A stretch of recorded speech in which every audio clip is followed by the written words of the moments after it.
Hey, it's your friend Choice CJ here, and I'm coming to you guys with a draft recap video, this time for the GOT. The GOT stands for the Grand Overseas Tournament, and this is a tournament that's run by my buddy Aster. Aster is another one of the GBA analysts, and he does a lot of great content on his channel. He's in the GPC, and he's got some other leagues that are starting up now that he is participating in. He is a very high ladder player on Showdown, and does a lot of OU lives and things like that. And he's very good at Draft League. He was able to come in 4th place in the recent March Madness tournament that was run by the Token Minorities that we participated in.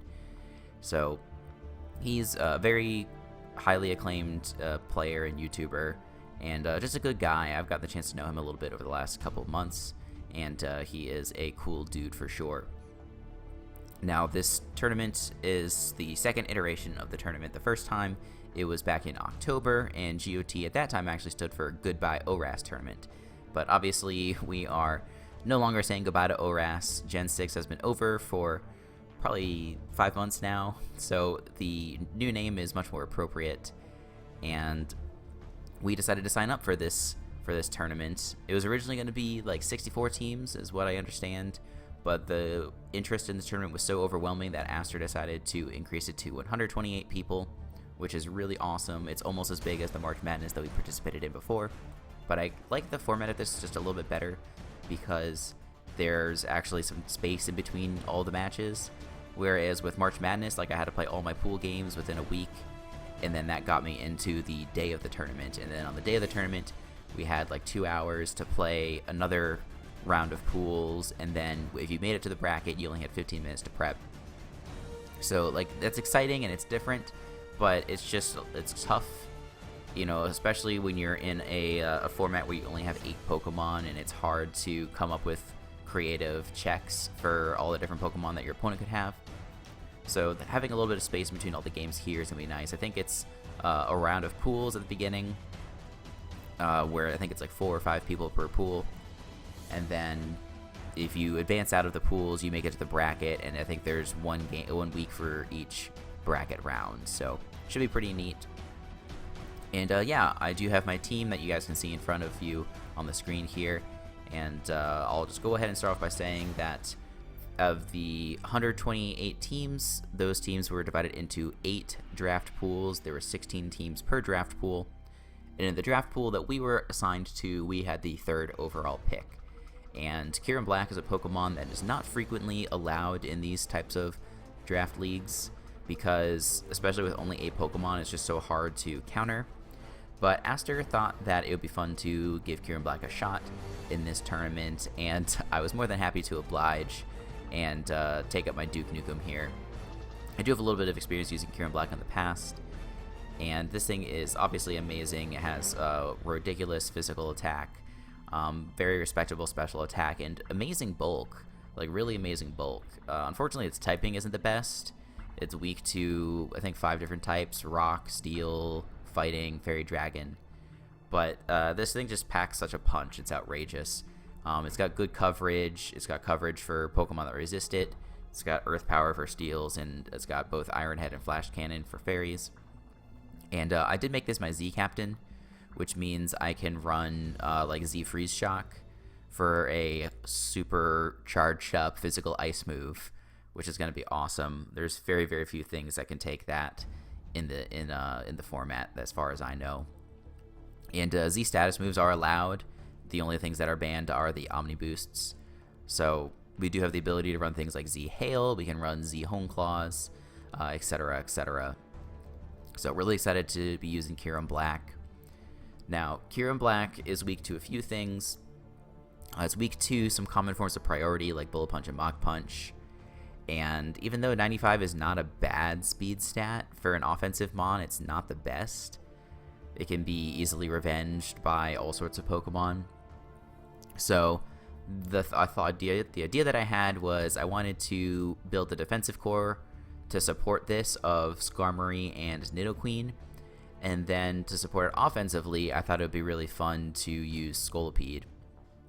Scolipede is a Pokemon that I've tried to use in the past, but haven't, like, just didn't have quite the right team to keep it on. The PMC D League I did draft it, but I had to drop it after I think week 2, and I never got the chance to use it, which was disappointing. But this thing is great, obviously, because of its ability primarily, which is a speed boost.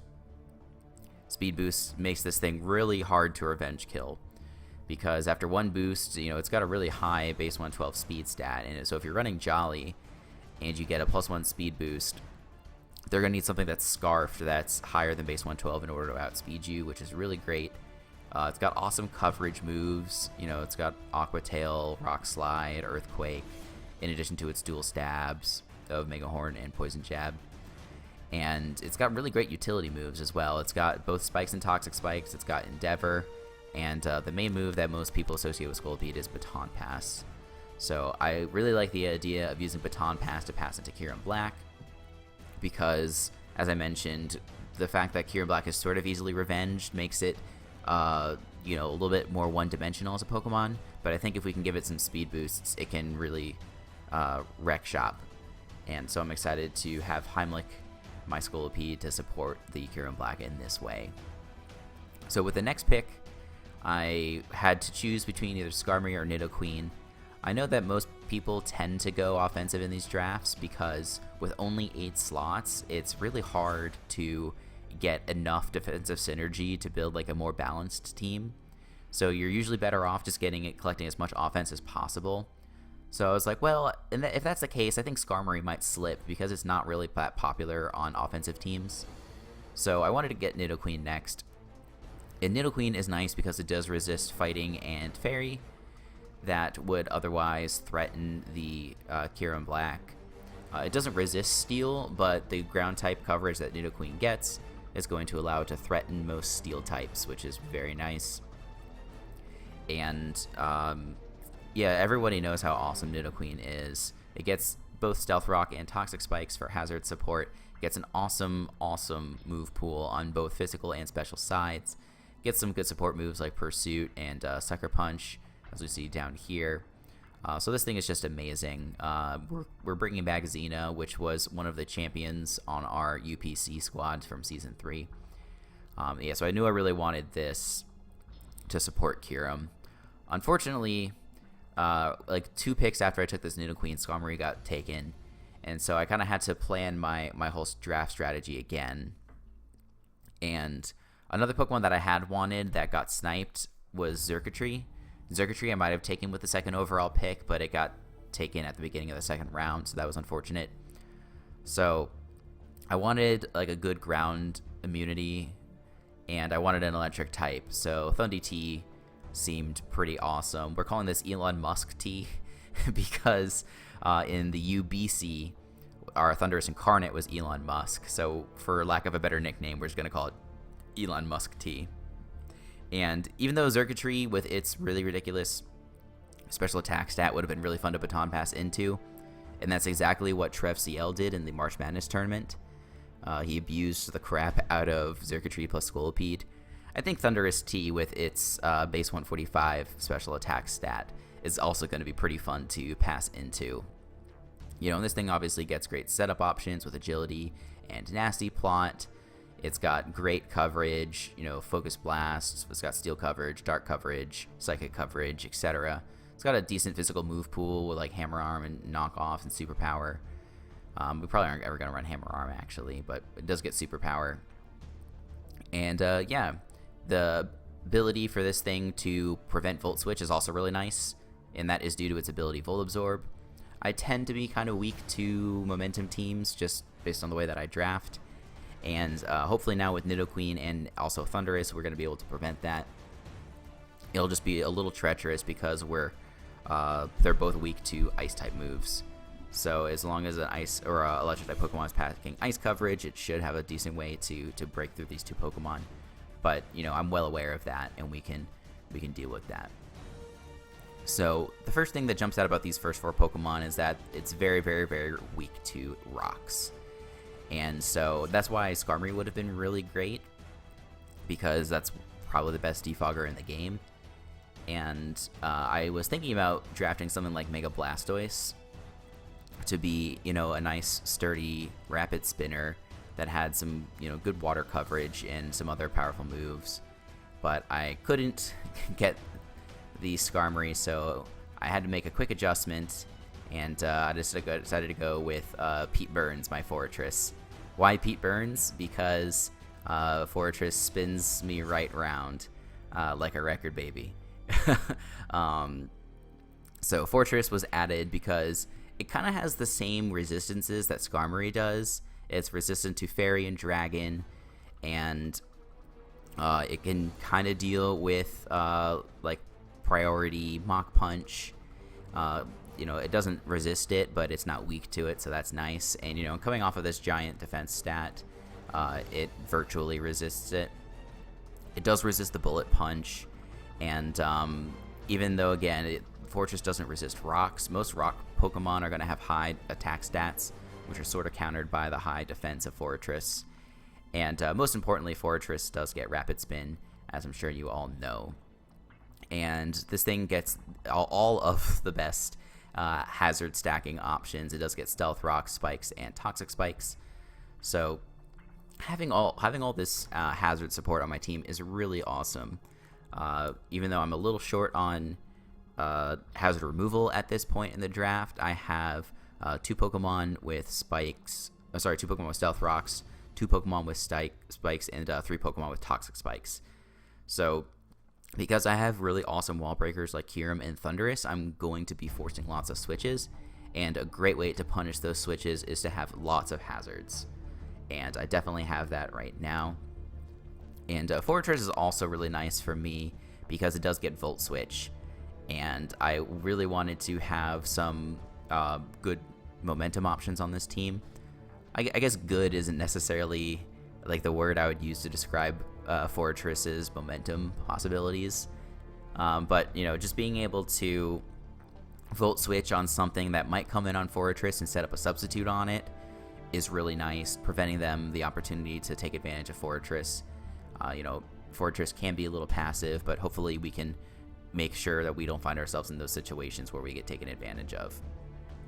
So the next Pokemon that I wanted to draft, I definitely wanted a Defogger. Not because I want to defog all the hazards that I work really hard to set up, but just because I need a backup option in case my opponent has a really sturdy ghost type, like Delmice or Mega Sableye or Cofragrigus or something like that. Like, obviously Fortress can't spin on any of those things. And I couldn't get Skarmory, and just looking at the team, it seemed like Empoleon was going to be a good fit. It's named Do You Like My Tux? Because obviously Empoleon is a penguin. And Empoleon is nice because, it does have that ability to defog if we need. And it doesn't have a bad special attack stat. Like, 111 is not bad. So we can run offensive Empoleon with agility. And one thing that I'm thinking is going to be kind of cheeky is this Defiant ability. Because I have lots of hazard options, if my opponent wants to try and defog, if I don't need Empoleon for anything else, I can pack a Defiant set and get to a pretty good attack stat. 271 with a neutral nature. If we have a boosting nature, it's 298. So it's going to hit about 600 if we can get a +2 attack boost, which is nothing to sneeze at. That's about as hard as like a Choice Banded Azumarill. So that's pretty potent. But yeah, this is also a good flying resist, which I'm kind of lacking up to this point on my team. Thundy is technically resistant to flying, but it's not really a flying resist. And I am still looking a little bit weak to things like Tornadus on my team, but there's not really a whole lot we can do about that. So now we have 2 hazard removers, but I really want a spin blocker to prevent my opponents from removing my hazards. I already have now this Defiant Pokemon that could potentially deter defogs, but I want to be able to deter Rapid Spin. And I got the idea of going after Mega Sableye because Sableye, of course, has the infamous Magic Bounce ability, which is going to prevent hazards from going up on my side of the field, and in fact, it will set it up on my opponent's side of the field. So going into this draft, I had zero intention of drafting Mega Sableye. But once we got to this point and the options were looking pretty slim, I thought it was actually a pretty good mon to have. And it makes me really strong against Pokemon like Mega Medicham that would otherwise be annoying. You know, just fighting types that aren't Mega Lopunny are not going to be able to deal with Sableye particularly well. And the nice thing about this league as well is that you're not required to Mega Evolve first turn. So if I feel like I want to keep my Prankster ability, I can do that. And I can go for Will-O-Wisp early on, I can go for Toxic, and all these moves are going to have priority, which is really awesome. Really, really awesome. But yeah, everybody knows about Sableye. Really dangerous Calm Mind Pokemon, really great utility Pokemon with Knockoff and Will-O-Wisp. And it gets some decent moves like Sucker Punch and Shadow Sneak for priority. And it gets Power Up Punch, so offensive sets are not out of the question here. In fact, I would really like to make that work. I'm just going to have to work hard to make sure that this gets Mega Evolved as quickly as possible, so that way it's very difficult for my opponents to set up hazards. So this is the 7th Pokemon on our team. The one thing that we're really, really weak to right off the, we're just right at this point is fire types. We have no fire resists on our team. We only have 2 Pokemon that I guess that are weak to fire, being Fortress and Scolipede, but we have no resistances. So Pokemon like Infernape, Entei, Darmanitan, Charizard are all really, really scary versus me. And so I was thinking about maybe getting like Slowbro, but that got picked up. And then one other Pokemon that I was considering was Lantern. And Lantern added to my ground weakness, which I wasn't really that excited about. Rhyperior was an option as well, but Rhyperior is also weak to ground, and it's quad weak to water and grass, which I'm not that excited about. And I think it could be like kind of easily taken advantage of. It's not a Pokemon that gives you a lot of momentum.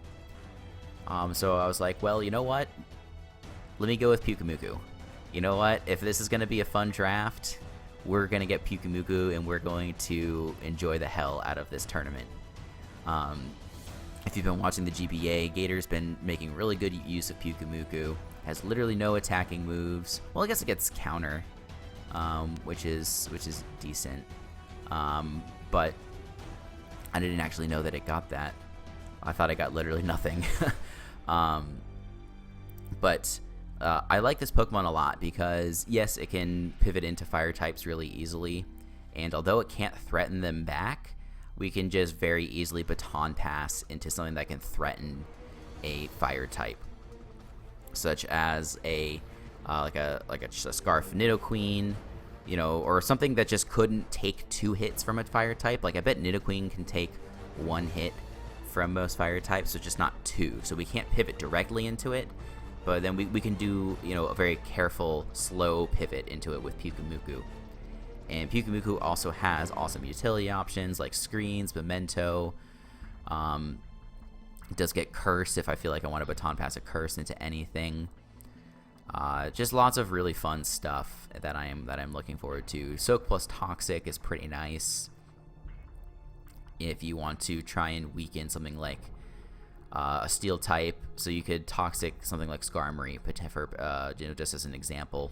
That might be how I break through some Steel types, because Steel types do look kind of annoying versus my team, because I don't have a Fire type or a Fighting type to break them down. I only have Nidoqueen with its ground coverage. So, yeah, Pyukumuku just seemed a lot of fun, and it gets great abilities and inners, out, and unaware both. And so, if my opponent wants to be like a sub set with some sort of setup moves, I can just pack unaware, and I can ignore all those boosts. Or better yet, I can just pack innards out, and as long as my Pyukumuku remains at a high amount of HP, when they try and go for a move on me, I'll be able to take them out. Or not necessarily take them out, but I'll be able to get at least 314 points of damage off, assuming I'm at full HP, so that's pretty nifty. So yeah, I wanted this, again, as a fire resist, but also just as a pivot, and something that can provide me with momentum. Like, if he has a Pokemon that really can't threaten Pyukumuku, and he switches out, then I Baton Pass, that allows me to switch in something like Kyurem Black or Thundurus and really threaten my opponent. So, this is definitely the weirdest team I've ever drafted. And if I had, the extra 3 Pokemon like you normally have, I probably would be able to round this out with like a good fire type. Emboar is a Pokemon that I really wanted to get because it was on the board at the end of our draft, and that would be amazing to give me something to hit steals with. It gives me a good fire resist. It gives me a good dark resist. Dark is a little bit hard for my team to deal with as well because I don't have any resists to that, but I think most dark types like Weavile and Bisharp we can kind of deal with our team. I have some good options that are in the back of my mind for dealing with that. Crocodile as well is pretty hard to deal with, but I'm really looking forward to using this. I think this is going to be a hell of a lot of fun, and even though it doesn't have synergy in like the traditional sense, it doesn't like jump off the page as having good type synergy. I think the roles that all these Pokemon are going to serve fit together really well. We have good wall breakers in Kyurem Black and Thundurus. We've got a good offensive sweeper in Scolipede. Has a very good matchup versus offense. Sableye also has a good matchup versus offense and also a good matchup versus stall, which obviously Kyurem and Thundurus do as well. We've got good hazard control. We've got good hazard setting. We've got pivots. Fortress can easily pivot in and out. Pyukumuku can very easily pivot in and out of Pokemon. And we have some, not Volt Turn action, but we have Volt Switch on Thundee. We've got Baton Pass and Scolipede. So if we scare out Pokemon offensively, we can easily go for those moves and gain momentum. So this is going to be a great team.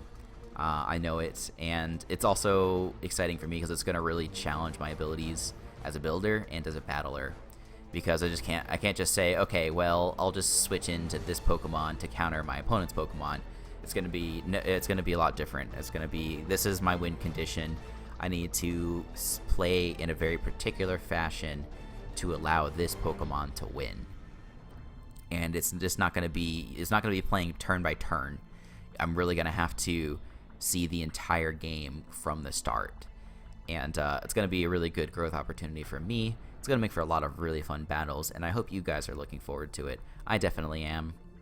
That's going to do it for me. I do want to make sure that I tell you guys to check out my channel for other gaming and Pokemon content. Want to thank you guys for checking out this video, of course, and hope you're looking forward to GOT action coming up over the next at least 5 weeks, hopefully more if we advance out of the group stages. So until the next time, I will see you guys later.